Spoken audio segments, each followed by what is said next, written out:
এই মুহূর্তের সবচেয়ে বড় খবরের দিকে চোখ রাখব।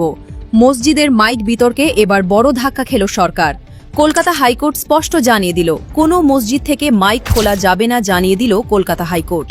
পুলিশের মৌখিক নির্দেশে মসজিদ থেকে মাইক খোলা যাবে না। যেসব মসজিদ থেকে মাইক খোলা হয়েছিল তারা যেন আবার আগের মতো লাগিয়ে নেয়।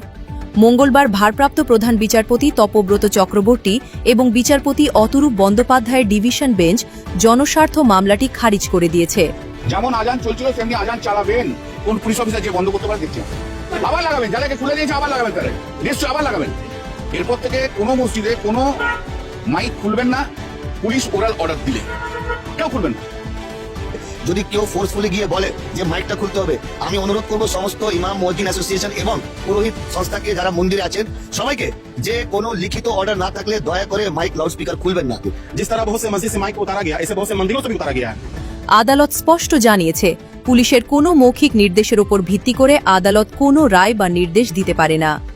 মামলা খারিজের পর মসজিদ কর্তৃপক্ষের আইনজীবী কল্যাণ বন্দ্যোপাধ্যায় স্পষ্ট বললেন, আদালত আজ স্পষ্ট করে দিয়েছে, যেমন মাইকে আজান চালাচ্ছিলেন তেমনই চালাবেন।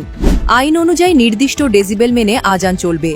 এখন থেকে কোনো মসজিদে পুলিশ এসে মাইক খুলতে চাইলে পাল্টা মামলা দায়ের কি। এবং সিদ্দিকুল্লাহ চৌধুরীও আগেই স্পষ্ট বলেছিলেন, আদালত কোথাও মসজিদ থেকে মাইক খুলে ফেলার নির্দেশ দেয়নি, বরং নির্দিষ্ট শব্দসীমা মেনে ব্যবহারের কথা বলেছে। অর্থাৎ বিষয়টা এখন দিনের আলোর মতো পরিষ্কার। মন্দির, মসজিদ বা অন্য কোনো ধর্মীয় স্থানে নির্দিষ্ট ডেসিবেলের বেশি শব্দ করা যাবে না। এই নিয়ম সবার জন্য সমান। কিন্তু পুলিশ শুধু মসজিদে গিয়ে মৌখিক চাপ দিয়ে মাইক খুলিয়েছে, এটা ছিল সম্পূর্ণ বেআইনি। এখন বার্তাটা স্পষ্ট, হাইকোর্ট রায় দিয়ে দিয়েছে, এখন থেকে কোনো পুলিশ নোটিশ ছাড়া মসজিদে ঢুকলে, মৌখিক চাপ দিলে সেই পুলিশের বিরুদ্ধেই মামলা হবে। আইন সবার উপরে। ধর্মীয় স্বাধীনতা সংবিধান দিয়েছে, সেই অধিকার কেউ কেড়ে নিতে পারবে না।